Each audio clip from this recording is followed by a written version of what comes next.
I am Vishnupad Paramahamsa, Pariviragacharya Astatarasatasi Srimada's Divine Grace, A.C. Bhaktivedanta Swami, Srila Prabhupada Ki Jai, Ananta Koti Vaishnavarinda Ki Jai, Grantaraj Srimad Bhagavatam Ki Jai, Gaur Premanandi.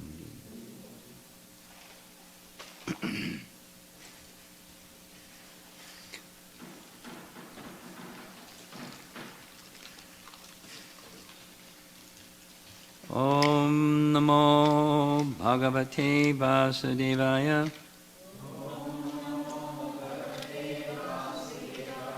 Om Namo Bhagavate Vasudevaya.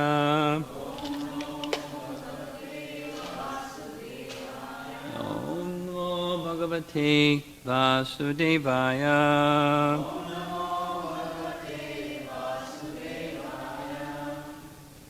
We're going to begin the first verses of the last chapter of Canto 3.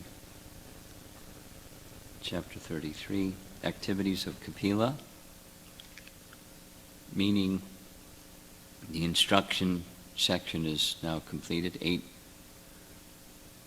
very rigorous chapters. Sankhya philosophy, Dhyan yoga, Bhakti yoga, and the consequences of neglect in the yoga system, adverse fruit of activities. So yesterday we completed the summary of all that section, and now begins chapter 33. I'll just read the verse in purport. This is now again Maitreya Uvacha. Maitreya is inquiring about this exchange between Devahuti and Kapila. Devahuti, the mother, Kapila, incarnation of the Lord as her son. Maitreya rather is explaining this. So Maitreya said, thus Devahuti, the mother of Lord Kapila, and wife of Kardama Muni, became freed from all ignorance concerning devotional service and transcendental knowledge. She offered her obeisances unto the Lord, the author of the basic principles of the Sankhya system of philosophy, which is the background of liberation. And she satisfied him with the following verses of prayer. So I think we'll just read the first verse of prayer along with this purport. So this is kind of summary of the past and introduction of the whole chapter. Purport: the system of philosophy enunciated by Lord Kapila before his mother is the background for situation on the spiritual platform. The specific significance of this system of philosophy is stated herein as Siddhi Bhumin. It is the background of salvation. Persons who are suffering in this material world because they are conditioned by the material energy can easily get freedom from the clutches of matter by understanding the Sankhya philosophy enunciated by Lord Kapila. By this system of philosophy, one can immediately become free, even though one is situated in this material world. That stage is called Jivan Mukti. This means that one is liberated even though one stays within his material body. That happened for Devahuti, the mother of Lord Kapila. And she, therefore, satisfied the Lord by offering her prayers. Anyone who understands the basic principle of Sankhya philosophy is elevated in devotional service and becomes fully Krishna conscious or liberated even within this material world. So now Devahuti. Devahuti said, Brahma is said to be unborn because he takes birth from the lotus flower which grows from your abdomen while you lie in the ocean at the bottom of the universe. But even Brahma simply meditated upon you, whose body is the source of unlimited universes. Purport. Brahma is also named Aja, or he who is unborn. Whenever we think of someone's birth, there must be a material father and mother, for thus one is born. But Brahma, being the first living creature within this universe, was born directly from the body of the Supreme Personality of Godhead, who is known as Garbhodakshayi Vishnu, the Vishnu form lying down in the ocean at the bottom of the universe. Devotee wanted to impress upon the Lord that when Brahma wants to see him, he has to meditate upon him.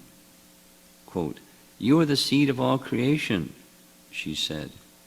Although Brahma was directly born from you, he still had to perform many years of meditation, and even then he cannot see you directly face to face.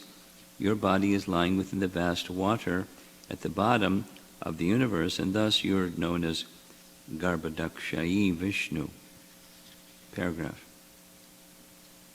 The nature of the Lord's gigantic body is also explained in this verse.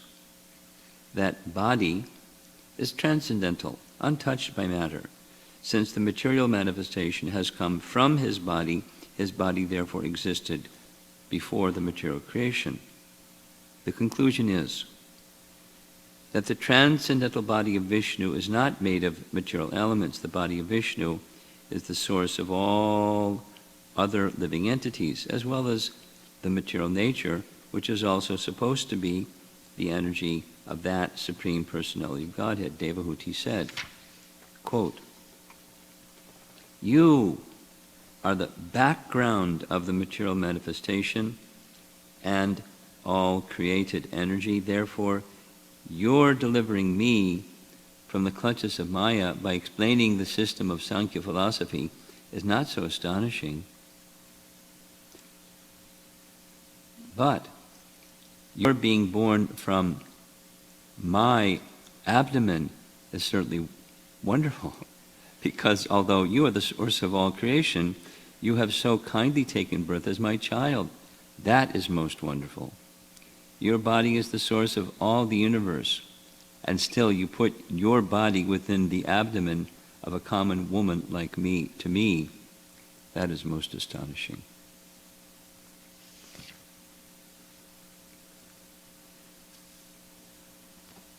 Just reading this verse, it's reminiscent of Queen Kunti's appreciation of Krishna. In a similar way. You who are unborn take birth. That's a contradiction. And the nature of the absolute truth, being the source of everything, is implicitly beyond the capacity of something material like the material mind to conceive of, because within the absolute is everything. There's the whatever you want to think of, and there's its opposite, and that's within the Supreme Lord, who contains all things.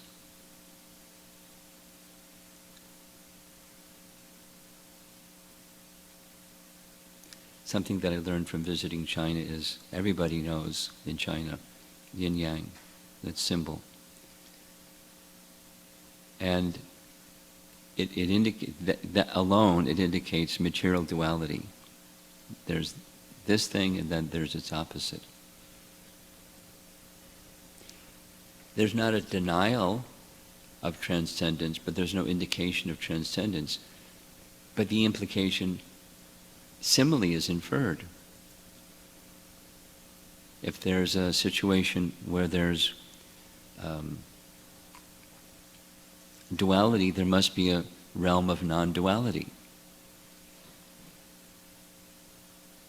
And so the position of transcendence, the position of Krishna in relation to Kunti, and the relation of Kapila Dev in relation to, what did I say? Krishna in relation to Kunti and Kapila in relation to Devahuti. There, of course, Kunti is not the mother of Krishna, but the aunt of Krishna, and similarly, so for that means she's taken her birth, Krishna has taken her birth, his birth, as the son of her brother's wife, Devaki, the mother of Krishna. So how can Devaki be the mother of Krishna or Kunti be the aunt of Krishna when he's the source of everything? It's a contradiction. It's not possible. So on the one hand, it's not possible and it's possible.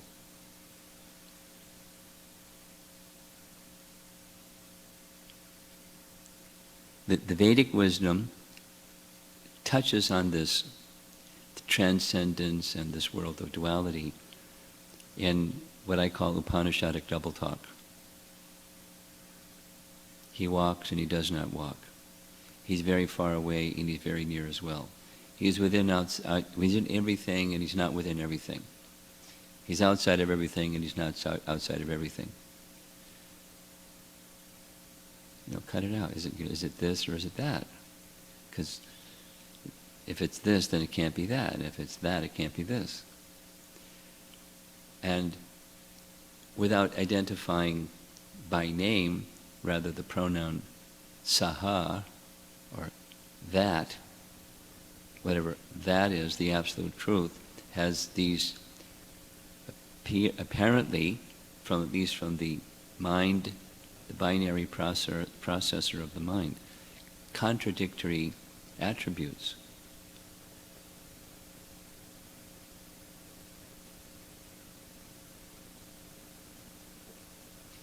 How to resolve this?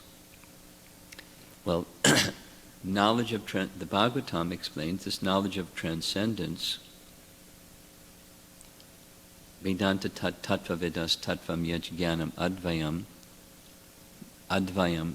the realm of transcendence is non-dual, advaya, has different features. Brahmeti, Paramatmeti, Bhagavaniti, Shabdyate.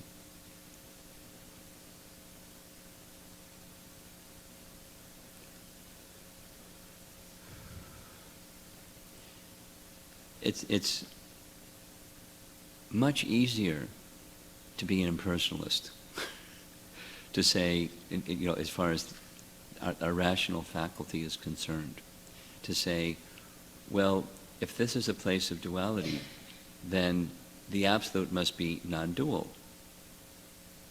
Definition by negation. The na-iti, neti process.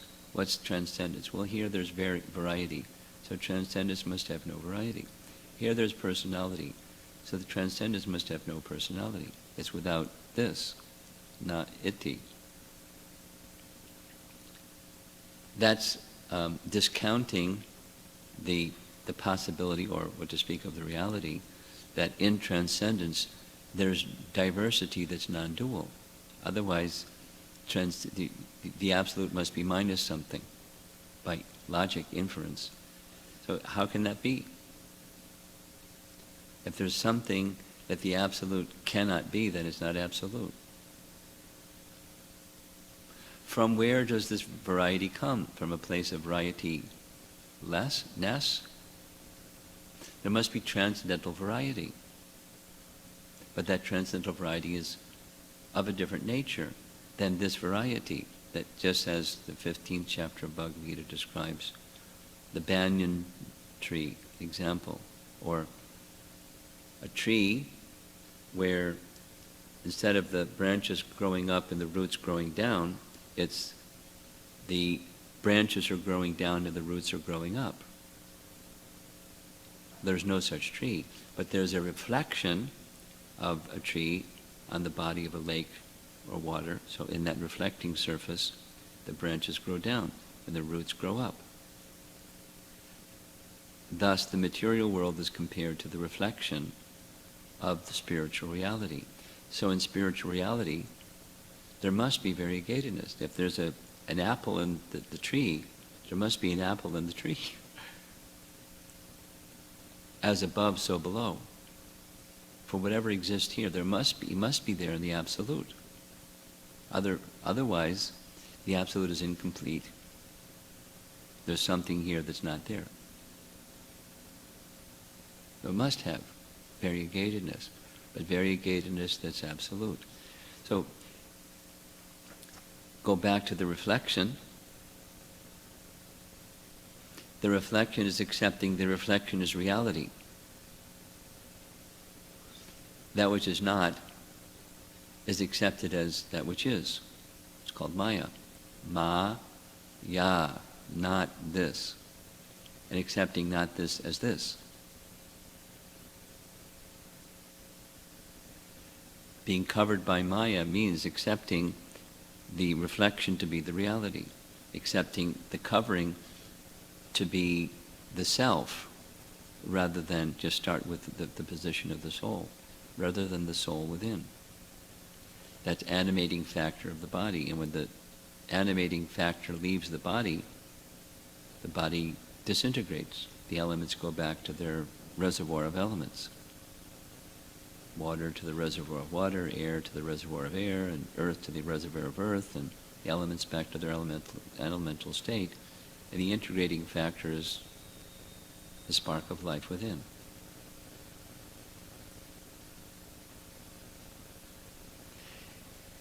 It's not to say that we don't have a body, it's to say that the body is not the self.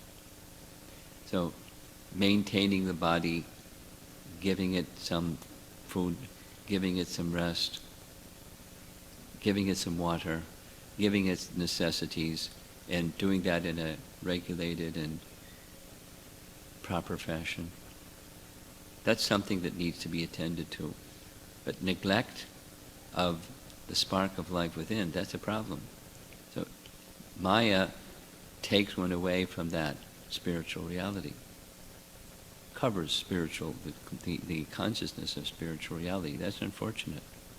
And then one goes down the path, as the previous 2 chapters were describing, the path of acting without knowledge or acting in ignorance. So circling back to chapter 25, this is 33, Devahuti is asked a question of her son, who she understands as the personality of Godhead. She's clear about that. He's the personality of Godhead. The mystery is how the personality of Godhead has taken shelter. He who is the source of everything has taken shelter within her womb and taken birth. That's a mystery. She sees him as the personality of Godhead, and she's asking him, because this Maya potency is your potency, can you remove it, please? Because I'm bewildered. And I'm in anxiety and distress and difficult circumstances of my life. This is your illusory potency. Can you remove it? So he gives this as the summary verse, text 1. He's given everything. Sound vibration. Within that sound vibration is knowledge. And knowledge, jnana deepena, with the shining lamp of knowledge, aham ajnanajam tamaha, I destroy the darkness born of ignorance. The darkness is the darkness of forgetfulness of ourself and transcendence, our connection with spiritual reality. And so the torchlight of knowledge given by Kapila to Devahuti has taken that away. And now she's offering prayers to the personality of Godhead. She pays her obeisances. It's her son, but she understands her son is not just her son, and she's stating it. This is a big mystery. The reference is Lord Brahma. Lord Brahma is Aja. He's born without birth, because birth in the sense of mother-father. He's born without mother-father. He's born directly from the body, or the navel lotus flower coming from Garbhodakshaya Vishnu. He's Aja. But in order for him to have awareness of his source of emanation, he had to do his tapa, his austerity, and his meditation. So, like Lord Brahma, she's comparing herself. You're my son, but you're not my son. You're the personality of Godhead. And to understand you properly requires this qualification of illumination of knowledge, which you've very kindly done by this sound vibration, giving these wonderful teachings.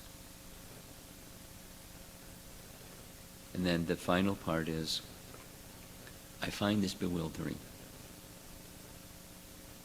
You, who are the source of Lord Brahma, and then in turn the source of all other offspring, all other praja, I being one of them, you are the source of everything, including me, yet, mysteriously, you've allowed yourself to take shelter within my womb and take birth from my womb and become my son?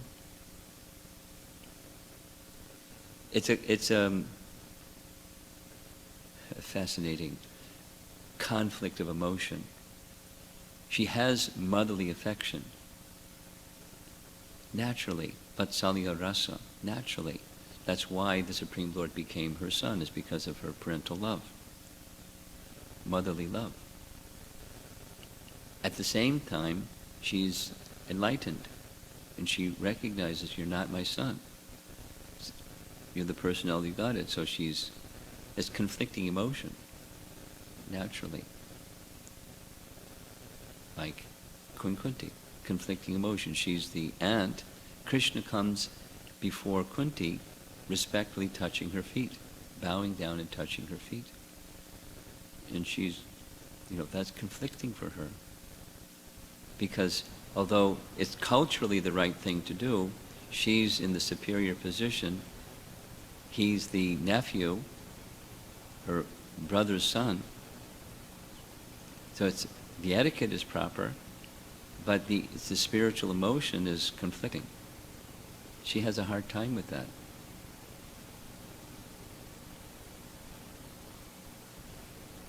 And we'll hear the rest of what her prayers have to say. It's a wonderful section, and it finishes the whole chapter. It's a very short chapter, actually. It's nice to hear from Devotee what her realizations are after she has heard everything that 8 chapters cover. She's clear. Her consciousness is clear. And she has these conflicting emotions, transcendental emotions. That's okay. We can have conflicting transcendental emotions being in full knowledge. It's not a wrong thing. It's a transcendental emotion. He'll resolve it, just like with when Krishna released Vasudeva and Devaki from Kamsa's prison after killing Kamsa. Krishna stood before Vasudeva and Devaki, and they were in this awe and reverence mood. You killed Kamsa. He is the terror of the universe, at least the terror of the planet. And just with one, you finished him. We heard all about it. You're not an ordinary person. You're the personality of Godhead. But that was their reverential mood. It's described specifically in the Bhagavatam. Krishna and Balaram wanted their parental affection. So Krishna covered them with his Yogamaya potency. They forgot his divinity and embraced him like their son. That's what Krishna wanted. So Kapila is accepting the prayers of Devahooty, He's more in the position than Krishna was. He's more in the position of divinity. So there's grades and gradations of transcendental feeling. There's a science of rasa that's described elaborately in Nectar Devotion and its sequel, Ujjwala Nilamani. So end with that, see if there's any questions or discussion.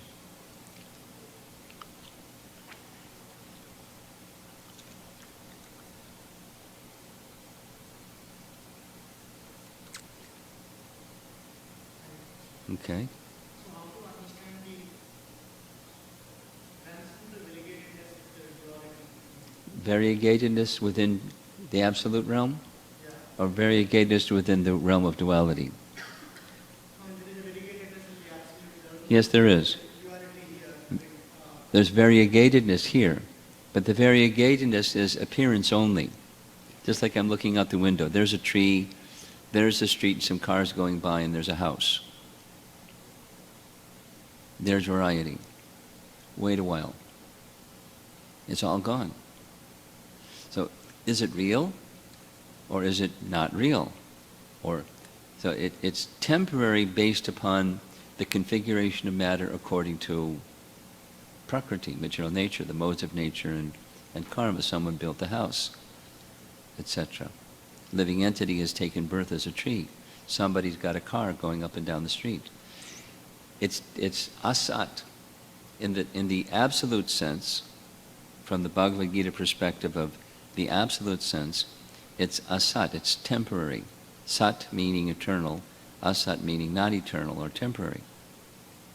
So the variegatedness here appears to be variegated, but it's nothing more substantial than a dream. This is a reflection of that, where there's actual variegatedness.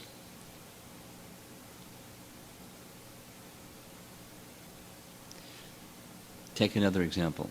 I'm sitting in a chair. Once upon a time there wasn't a chair. And sometime in the future there isn't going to be a chair. It's going to be something else.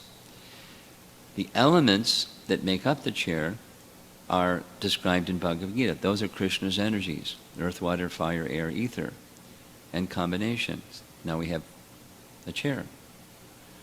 And when the chair is over, and it's back to earth, water, fire, air, ether. So is it a chair or not a chair? Temporarily it's a chair. But what it is permanently is earth, water, fire, air, ether. There's variegatedness there, and that variegatedness is the natural variegatedness, and then in comes the living entity that has desires and some material intelligence and can take the elements and put them together to make a chair. The living entity's gone, time passes, and the chair goes back to its elements. May take a while, but it'll go back to its elements.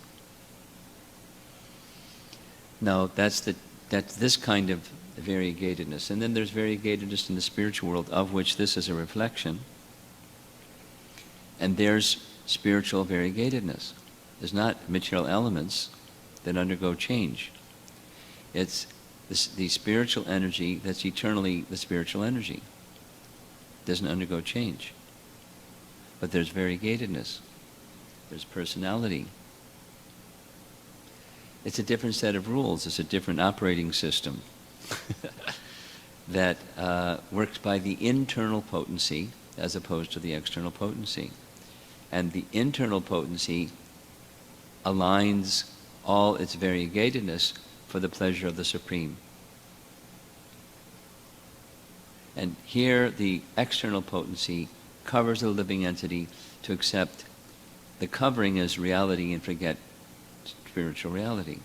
That's the function of Maya.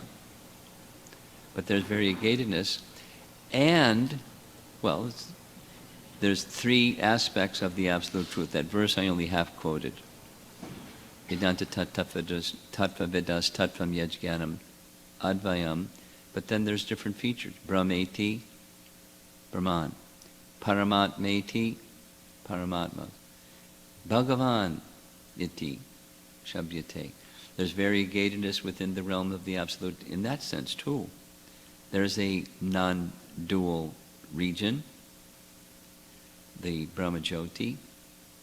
There's the form of the Supreme within the heart, who sojourns in this world, and there's the Bhagavan feature in the spiritual realm. All of them absolute, non-dual.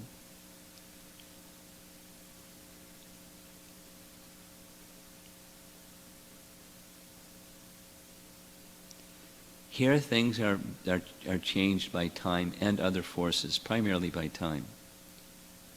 Time in the modes of nature. Time activates the modes of nature, and the modes of nature transform things. The spiritual world, time is eternal and there's no modes of nature. But there's we say prototype of the variegatedness here. A reflection. This is the reflection of that variegatedness. And it's eternally existing. It doesn't come into being, stay for some time and go out of being, like the chair, or the house, or the tree. Permanent. In a philosophical sense, there must be. You could say, well, it can't. Well, then it's not the absolute, because then if it can't, then it's not the absolute. It must. There's this and there's its counterpart. But that variegatedness is non-dual. Now, that's a philosophical explanation. Now, how to realize that in truth requires the process of yoga that brings one to the threshold of that understanding and into the realm of transcendence, beyond the threshold. The yoga system carries one to that place. And then it's not just theory, it's something one can tangibly realize. As Krishna says in the beginning of the 9th chapter, Pratyaksha avagamam dharmyam. This knowledge is meant for direct perception of the self by realization. Pratyaksha avagamam dharmyam.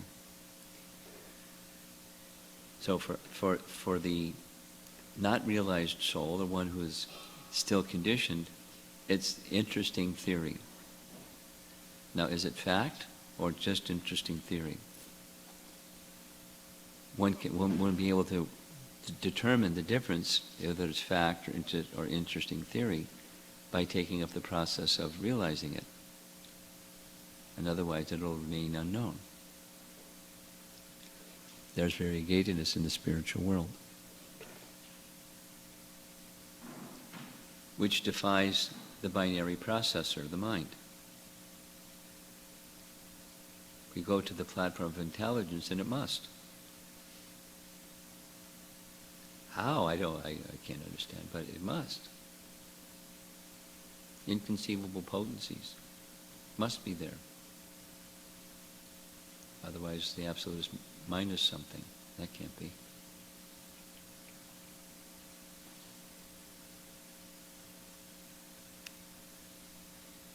Anything else?